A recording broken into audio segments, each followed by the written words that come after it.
আসসালামু আলাইকুম রহমতুল্লাহ। বন্ধুরা, চলে আসলাম নতুন আরেকটি ব্লগ ভিডিও নিয়ে। আশা করছি আজকের ভিডিওটি আপনাদের অনেক ভালো লাগবে। তো চলুন কথা না বাড়িয়ে ভিডিওটি শুরু করা যাক।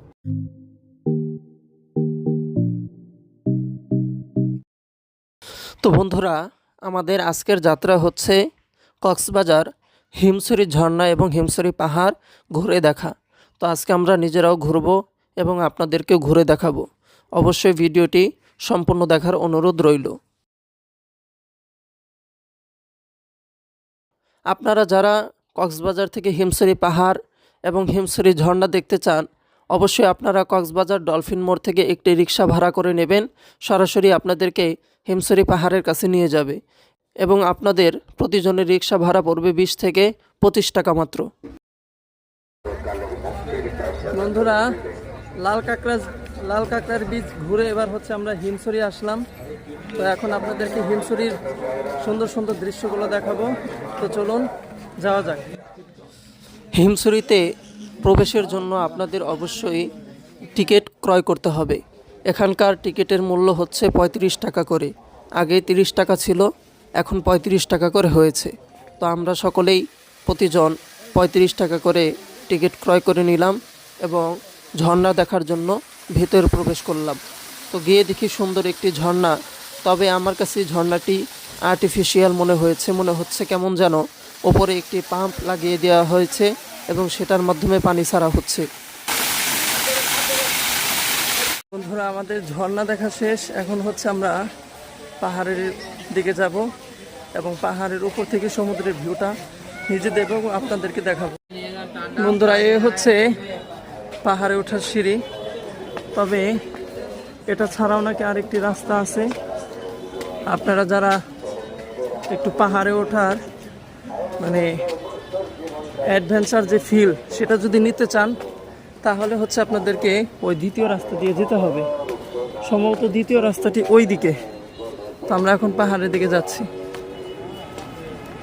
দীর্ঘ সিঁড়ি, একেবারে উঁচু।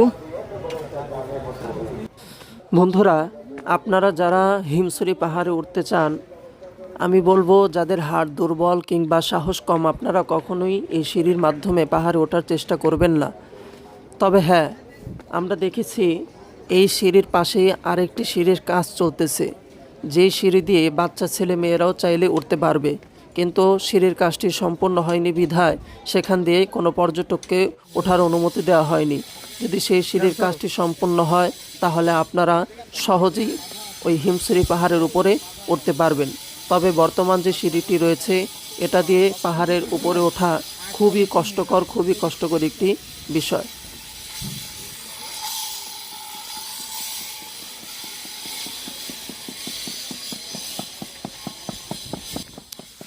বন্ধুরা, দীর্ঘ সময় এভাবে সিঁড়ি বেয়ে ওঠার পর যখন সামনে এরকম সুন্দর একটা ভিউ পয়েন্ট দেখলাম, তখন সত্যি পিছনের সমস্ত কষ্টগুলো ভুলে গেলাম। মনে হচ্ছিল যে এমন সুন্দর ভিউ দেখার জন্য আরও কষ্ট করতে রাজি আছি।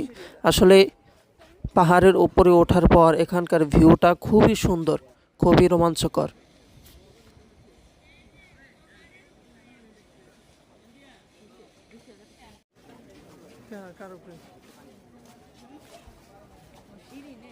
ওয়াও, সুবহানাল্লাহ।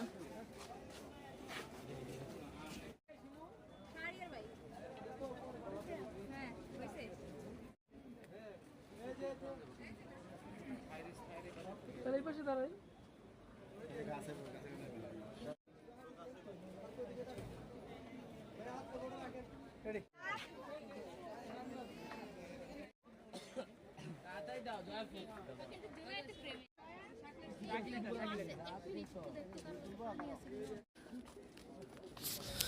বন্ধুরা, অবশেষে ঝর্ণা এবং হিমছড়ি পাহাড় দেখার পর এবার হচ্ছে আমরা নেমে যাচ্ছি। তো নামার ক্ষেত্রেও যে বিষয়টা লক্ষ্য করলাম, এই নামার ক্ষেত্রে অনেকটা ঝুঁকি রয়েছে। এজন্য আমরা নামার সময় অবশ্যই সাবধানতার সাথে নামব। তো বন্ধুরা, আশা করছি ভিডিওটি ভালো লাগবে। যদি ভালো লেগে থাকে অবশ্যই একটি লাইক করে যাবেন। তো আজকের মতো এখানেই বিদায়। আসসালামু আলাইকুম ওয়া রাহমাতুল্লাহ।